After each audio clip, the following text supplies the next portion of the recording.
Yes, we're rethinking business practices because of the global financial crisis. That's why I like this charter. You're reminding the world, as we fix that, and as we grow, as we become wealthy again, let's not go back to the whole habits of making the poor poorer. For me, this charter is very welcome. So those of you who put it together, the timing is very right. As we rethink everything, you know, I hear the corporates talking about business process reengineering. So yes, let's throw in some new global ethics and global standards as how we treat the poor. Why is this also relevant? Today, I'm involved in debates. I was privileged to be in the G8 Environment Ministers meeting. Next week, I may be in the MEF meeting.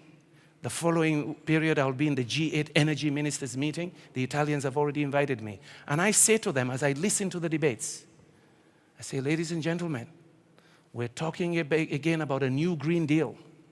Let us remember that the last industrial revolution and the current one we enjoy left out 2.5 billion people living below $2 a day. That industrial revolution as well made us more carbon dependent, but also 1.6 billion living without energy, like in the Delta region of Nigeria. Will we help these countries that have these resources also develop, also be part of the prosperity of the world, and also be part of globalization? Will this new deal, this new Green Deal, will it in fact lock in our old consumption patterns? Will it lock in our old labor, energy-intensive production systems? It means we must also rethink that if this new deal is going to help everybody, yes, it must genuinely be green, but it should also be inclusive, which makes me transition in the final point on the issue of industrialization. I am also happy to be here because last January 2008, I was privileged to be the keynote speaker at the African Union Summit. It was an important time that, you know, I was invited. The topic was industrialization and diversification of African economies. I say to you what I said to our heads of states, our fathers in Africa. I say today, you and us are addicted to the commodity boom. Because at that time, everything was high. There's high demand for raw materials everywhere. I say, be careful. The issue is, can you use this new attention, this new wealth, to diversify your economies, as the Norwegians and others have done, as the Botswanans are trying to do? Will this commodity boom help you now diversify and create wealth? Create wealth, I emphasize. We talk a lot about poverty alleviation. When I go to Asia or Brazil, I don't hear them talking a lot about poverty alleviation. They talk about competitiveness, growth, and wealth creation so that they can fight poverty. But I said to the heads of state, we talk about poverty alleviation. We don't talk enough about the means to do it, the need for competitiveness, and for us to be part of a global trading system so we lift ourselves out of poverty. But we must create wealth. You cannot fight poverty without creating wealth. It is not possible. Wealth through diversification of economies, particularly moving into higher value products. Our economies have been dependent on commodities for a long time. If it is not cocoa, it is coffee, it is cotton. I say sometimes that yes, we treat oil and gas and iron ore almost as how we did with cocoa. We pick the cocoa from the tree, we dry it, and we export.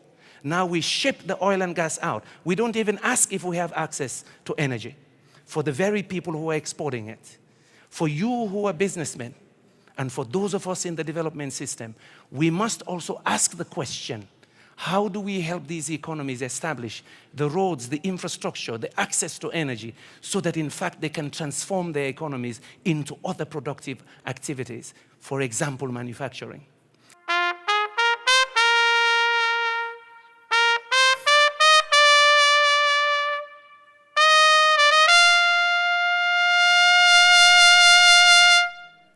To formulate new principles whereby we should all adhere, governments, industries, governments in the countries that have the resources, governments that are donors, governments that are hosts to extractive industries. We now have 3 of the leaders who have developed this in this charter, which has been developed in a wide network of consultations with research, discussion, debate.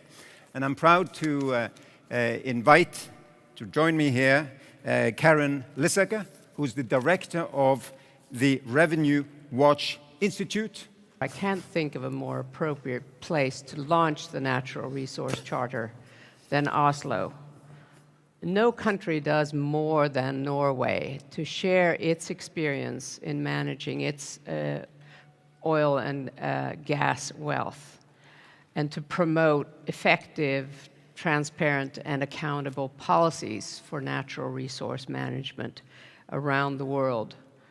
Through the Oil for Development program of NORAD, through the training it does for officials from all over the world at PETRAD, through its support for the Extractive Industries Transparency Initiative, and not only support and hosting the Secretariat of EITI, but also leading by example because Norway is implementing the Extractive Industries Transparency to demonstrate that EITI is not a policy for developing countries, but rather a global standard for proper management and transparent management of natural resources.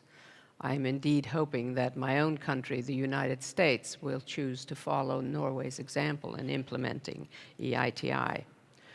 And Norway doesn't just work with technicians and governments. It also supports civil society activists, including through its support to the Revenue Watch Institute, my own institute. Indeed, Minister Solheim was one of the founders of the Revenue Watch Institute, which is a not-for-profit organization that works particularly with civil society and parliamentarians to help them understand the resource sector in their own countries and to be effective advocates for good policies and monitors of good policies. I will say that the Revenue Watch Institute also is providing pro bono legal help for countries like Sierra Leone in negotiating and renegotiating contracts with concession companies to help to level the playing field a bit on that score. The Resources Charter is an effort to pull together the best ideas, experiences, and practices from governments, from industry, and from analysts and academic experts. We are a sort of impromptu ad hoc group of distinguished economists, lawyers, practitioners, tax experts, and civil society activists who have come together to try to distill the best knowledge, the state of the art, if you will, in resource extraction, and to try to present it in a clear and comprehensive way. The charter is structured, as you will see, in layers of a set of 12 simple principles, an explanation of the underlying rationale for those principles, and then a sort of cascading level of more detailed and technical explanations, how-to manuals, if you will, and then links to resources and guides and expertise. The primary target of the Charter, obviously, is the policymakers in resource-rich countries, who in the end have the ultimate responsibility to deploy and see to it that the resources are used for the public good of the people in their country. And we are hoping that the framing of the Charter will be done in a way that is useful and usable and politically compelling for officials.